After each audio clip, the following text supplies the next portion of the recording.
Gotta go ahead and fix this camera real quick with this. Whoa, holy crap. It was like I was touching you guys with those cool 3D effects.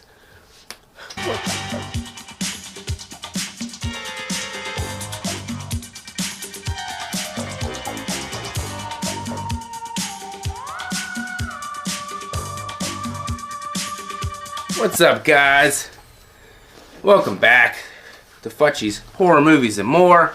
I'm Matt again. Today we're going to talk about Friday the 13th, Part 3, or 3D, 1982. This is whenever 3D was starting to become a craze and they had some corny ass effects. Like when I was watching this with my 8-year-old son and he said, "Hey Daddy, I could see that string attached to that guy's eye." That's how you know that it's not very good. But personally, I love this movie. It's up there for me. A lot of people think it's boring and everything, but I really do enjoy this movie. Starts off with the new theme, kind of like a techno-ish theme, upbeat, coming in with the 3D effects. They hold that theme throughout, like the goofy techno beat, and then they go back to some of the old school creepy from part 1 and 2, which I really enjoy. We got a different Jason in this one. He ditches the coveralls, ditches the sack head, finally gets the hockey mask over there that we love. Gets on the pants and that little button-down shirt, and he becomes who we all love Jason to be. This one picks up exactly after part 2, shows the ending of part 2, and then starts anew. In the beginning, he kind of has a Michael Myers-esque vibe, stalking the two behind the sheets and, you know, staying in the shadows and creeping. I really did enjoy that aspect of it. A little bit different than just slashing. A little bit of stalking before he got to the killing. Jason's played by Richard Brooker in this one. One of the best looking Jasons of the whole franchise. He looks really good, really bulky, got them traps. 4 days, like he's been lifting forever, you know what I'm saying? I really didn't feel there was any likable characters in this one at all, personally. Everybody hates Shelly. I didn't mind Shelly. He added a little bit of comedy, a little bit of goofiness. I didn't mind that. You know, he's the chubby guy that nobody likes. He thinks he's ugly and everything, but I thought he was okay. I didn't hate him. I didn't understand the point of the stoners that seemed like they were about 50 years old and just seemed older than everybody else, like they shouldn't even be there.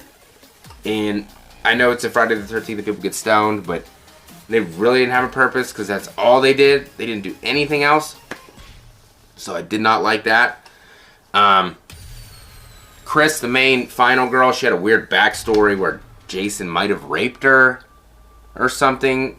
I don't know why you needed to add that in. Why there even needed to be a past between her and Jason, but I thought that was kind of weird. I didn't like that. We're at a different location this time as well. It doesn't look like we're on Camp Crystal Lake. We're some other part of the lake that looks more like a pond. And there's a barn and hay and horses. So that was kind of a downer for me to get away from the cabin and the camp atmosphere. But the barn was creepy and everything. That's where about 60% of the movie is. So if you don't like barns, you ain't gonna like this movie very much. Later on, we meet some random bikers. Don't really know where they fit in. Pretty much just to be victims for Jason. Shelly runs their motorcycles over, so their retaliation tactics are to somehow know where they live, which I don't know how that would happen, and then go steal the gasoline out of their car and then burn down their barn, I guess. I guess they were trying to maybe commit arson and go to prison. I don't know how that's a funny prank back. But Jason says, "I ain't having that shit," and he takes all them out real quick, which they had it coming. Jason gets his mask because Shelly brings it with them to do the pranks on people to scare him and whatnot. But Jason, he sees it, he likes what he's working with over there, so he kills Shelly and he takes it, and that's where he gets that iconic mask right there. And that's the Jason that we all love, and he'll have that for the rest of the franchise. It's gonna be back-to-back iconic kills here. We got the harpoon kill. He walks onto the dock.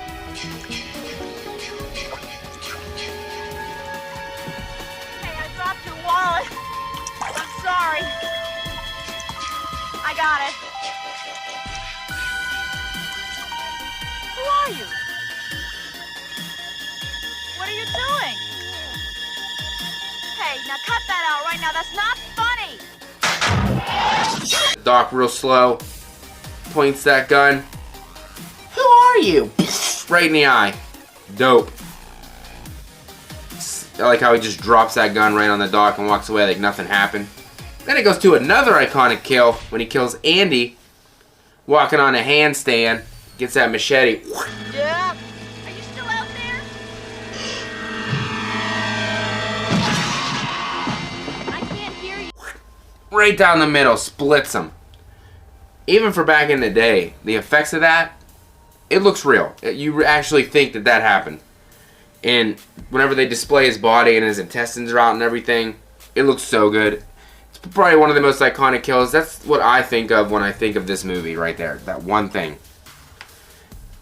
From there, we're going to go to a little bit further down. We're going to go to another iconic kill when he squeezes Rick's head and the eyeball shoots out. And then his feet go limp and he falls right down.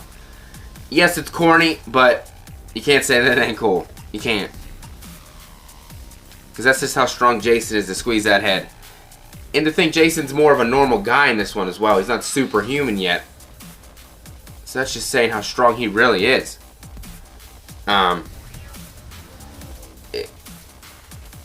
Once Chris is the only one left, whenever Jason throws Rick's body through the window and he's just standing there coming in like this, he looks so menacing and scary.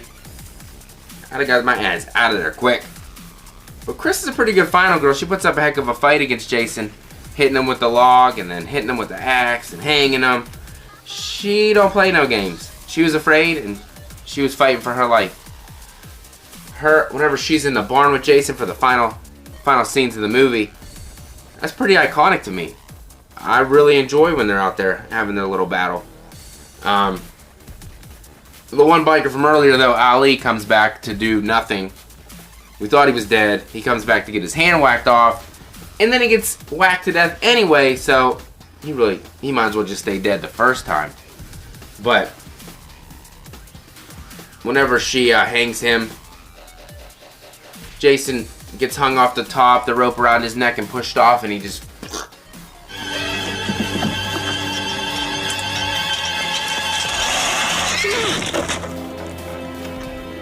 hangs there. Pretty damn sweet. And then she thinks she's okay. And he lifts that mask up and got that little smirky smile going on. She can't believe he's alive still, but that's another iconic scene in this movie. It's like one after the other. Like if you love it or hate it, there's a lot of moments in this movie that you're gonna think of and remember from that film. And that's what a movie's supposed to do, make you remember the cool stuff and show how iconic it is. 1 through 4 are the best ones lumped together. Like right there. How many other franchises can bam, bam, bam, bam knock out all these movies that are freaking excellent right in a row? But the finale, whenever she hits him in the head with the axe finally.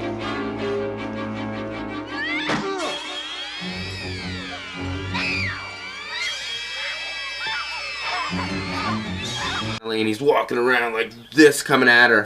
You're like, no shit, he can't still be alive, and then he drops. And then, phew, it's over.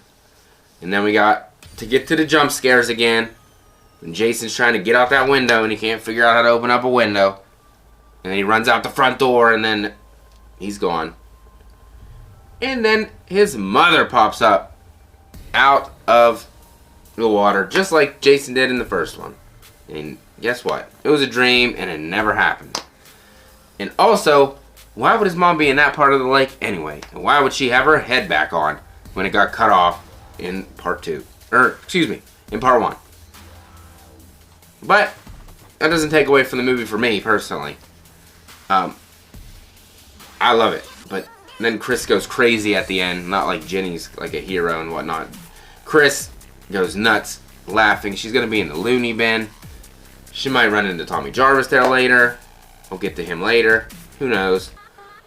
But this is an iconic movie for me. It's probably one of my personal favorites in the franchise.